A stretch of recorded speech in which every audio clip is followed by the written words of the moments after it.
कोरापुट को ओडिशार स्वर्ग कुहाଯାଏ भूस्वर्ग आउ किछि लोक तो काश्मीर बोली भी कहती कहीं कहती आजिर ए भिडियोटी आपण पूरा देखंतु जानि पारिबे।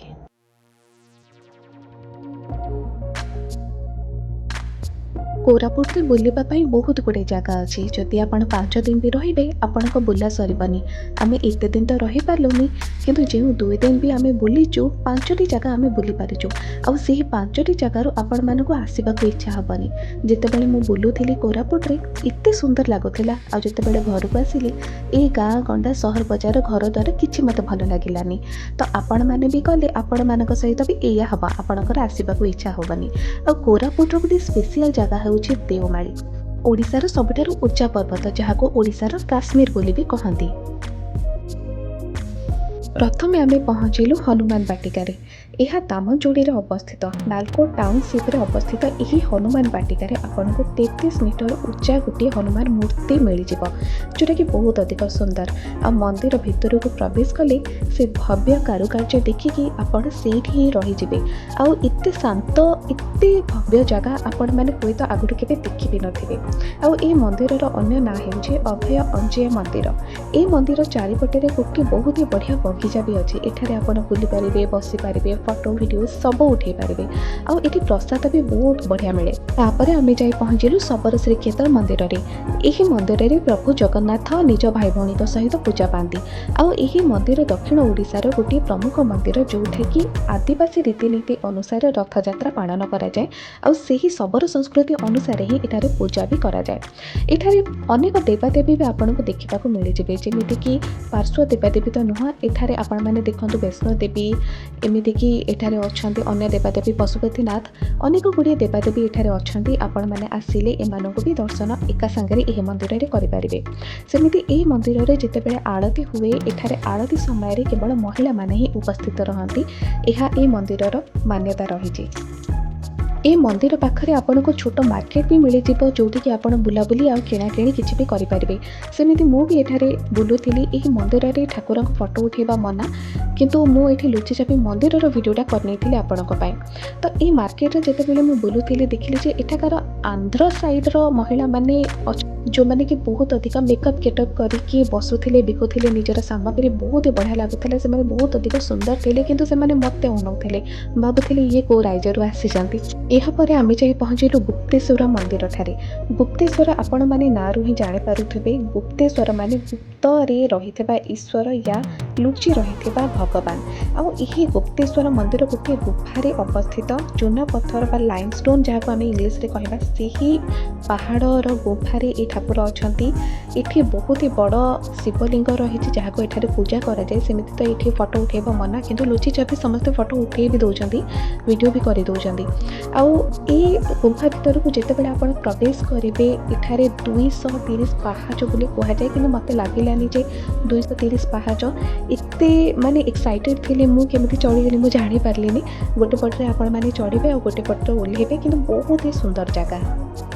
एमिति भी मान्यता रही जे भगवान राम जितेबाला निजर वनवास समय बुलुथिले सेतेबाला भगवान शिवंकर एही ठारे ही से गुफा भीतर पूजा करथिले। आउ स्थानीय मान्यता अनुसार एही शिवलिंग आपे आपे बढ़ुछि।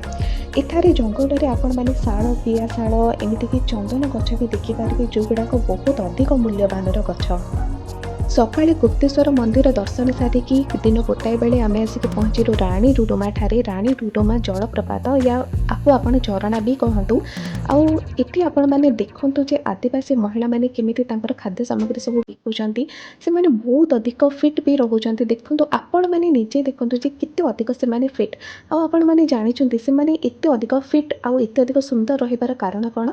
कारण हेउची सेमानकर परिश्रम आउ ए पहाड़िया जागा काहे ए वीडियोर लास्ट मु आपनको कहबी किंतु एबे आपण राणी डुडुमार ए सौंदर्यर मजा नियंतु आउ ए सारंकर वेलकम को आपण माने एक्सेप्ट करंतु।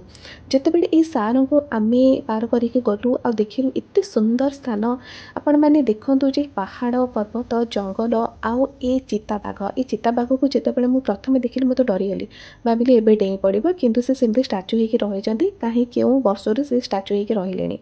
आउ ए स्थान देके जेतेबेले आपण जिबे झरणार शब्द आपण माने सफा सुनी पारिबे। चारिपटे आपणको केवल घंच जंगल सुंदर पहाड़ आउ झरणा शब्द ଆପଣଙ୍କୁ ଏଇ ସବୁ ଛଡ଼ା ଆଉ କିଛି ଦେଖାଯିବନି, କିଛି ଶୁଭିବନି, ଆଉ ଆପଣଙ୍କର ଏଇଠି ହିଁ ରହିଯିବାକୁ ଇଚ୍ଛା ହେବ। ଝରଣା ପାଣି ପ୍ରାୟ 60ରୁ 70 ଫିଟ୍ ଉପରୁ ପଡ଼ୁଛି। ଆଉ ଏ ଝରଣା ପାଣିକୁ ରାଣୀ ଡୁଡୁମା କାହିଁକି କୁହାଯାଏ? ଏଇଟା ବି ଗୋଟିଏ ବଡ଼ ପ୍ରଶ୍ନ। ଦେଖନ୍ତୁ, ଆପଣମାନେ ଯେତେବେଳେ ଏଇ ଝରଣା ପାଣିକୁ ଦେଖିବେ, ଏଇଟା ପୁରା ଧଳା ଆପଣଙ୍କୁ ଦେଖାଯିବ। ସେମିତି ପାଣିର ତ ରଙ୍ଗ ଆପଣମାନେ ଜାଣିଛନ୍ତି କ'ଣ, କିନ୍ତୁ ଧଳା କାହିଁକି ଦେଖାଯାଉଛି? ଯେତେବେଳେ ଏଇ ପାଣିଟି ଉପରୁ ପଡ଼େ, ସେତେବେଳେ ଏଇ ପାଣିର ରଙ୍ଗ ଧଳା ଦେଖାଯାଏ। ଆଉ ସେଥିପାଇଁ ହିଁ ଏଠାକାର ସ୍ଥାନୀୟ ବାସିନ୍ଦା ଏହାକୁ ଡୁଡୁମା ବୋଲି କହନ୍ତି। ସ୍ଥାନୀୟ ଭାଷାରେ ଡୁଡୁମାର ଅର୍ଥ ହେଉଛି କ୍ଷୀର। ଆଉ ଯେତେବେଳେ ଏଇ ଝରଣା ପାଣି ଏତେ ଅଧିକ ଧଳା ଦେଖାଯାଏ ପଡ଼ିବା ସମୟରେ, ତ ୟାର ନାଁ ସେମାନେ ଡୁଡୁମା ଏଥିପାଇଁ ଦେଇଛନ୍ତି ଯେ ଏଇଟା କ୍ଷୀର ଭଳି ଧଳା ଦେଖାଯାଏ। ଆଉ ରାଣୀ କାହିଁକି ଦିଆଯାଇଛି? କାରଣ ଏଇ ସ୍ଥାନଟି ବହୁତ ଅଧିକ ସୁନ୍ଦର। ରାଣୀମାନେ ସୁନ୍ଦର ଥାନ୍ତି, ତ ଏ ସ୍ଥାନ ସେଥିପାଇଁ ରାଣୀ ଡୁଡୁମା ନାଁ ଦିଆଯାଇଛି। ଆଉ ଏଇ ସ୍ଥାନଟି ଏତେ ଅଧିକ ସୁନ୍ଦର ଯେ ଆପଣମାନେ କେବଳ ଆପଣଙ୍କ ଫୋନରେ କ୍ୟାପଚର୍ କରି ଥକିଯିବେ, କିନ୍ତୁ ଆପଣଙ୍କର କ୍ୟାପଚର୍ କରିବାଟା ସରିବନି।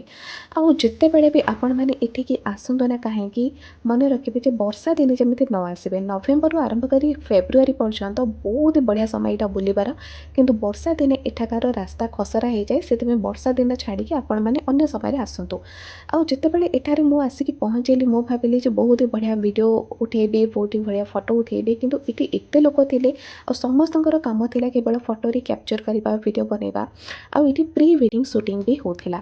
ଏଇଟା ହେଉଛି ତଳେ, ଯେଉଁଟାକି ଝରଣାର ତଳେ ଏ ସ୍ଥାନଟି ଗୋଟେ ପାର୍କ ଭଳି ହିଁ ହେଇଛି। ଏଠି ପିଲାମାନଙ୍କ ପାଇଁ ଦୋଳି ବି ରଖାଯାଇଛି। ଏଠି ଆପଣଙ୍କୁ ଟଏଲେଟ୍ ବି ମିଳିଯିବ, ଫ୍ରି ଟଏଲେଟ୍। ଏଠି ରୋଷେଇ ବି କରାଯାଉଛି। ସର୍ବଶେଷରେ ଆମେ ଚାଲିଲୁ ଆମର ଲାଷ୍ଟ ଗନ୍ତବ୍ୟସ୍ଥଳୀ, ଯେଉଁଟାକି ହେଲା ସ୍ପେସିଆଲ୍ ଜାଗା ଦେଓମାଳି। ଆଉ ଦେଓମାଳି କୋରାପୁଟର ଗୋଟେ ଏମିତି ଫେମସ୍ ସ୍ଥାନ ଯେଉଁଟାକି ସମସ୍ତେ ଯିବାକୁ ଇଚ୍ଛା କରନ୍ତି।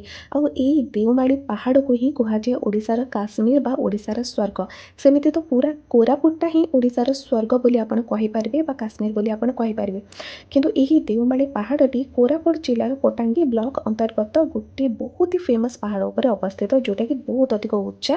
ଯଦି ଉଚ୍ଚତା ବିଷୟରେ କହିବି, ତେବେ ଦେଓମାଳି ପାହାଡ଼ଟି ପ୍ରାୟ 1672 ମିଟର ବା 5486 ଫିଟ୍ ବୋଲି ଆପଣମାନେ କହିନିଅନ୍ତୁ।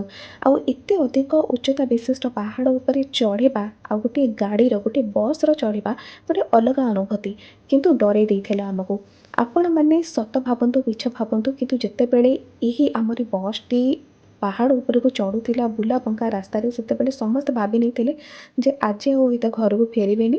କିନ୍ତୁ ସେହି ସ୍ଥାନକୁ ବସ୍ ଆଦୌ ବି ଯିବା କଥା ନୁହେଁ। କିନ୍ତୁ ଆମର ଡ୍ରାଇଭର ଭାଇ ବହୁତ ଅଧିକ ସାହସ କରିକି ଆମକୁ ନେଇଯାଇଥିଲେ ଉପରକୁ।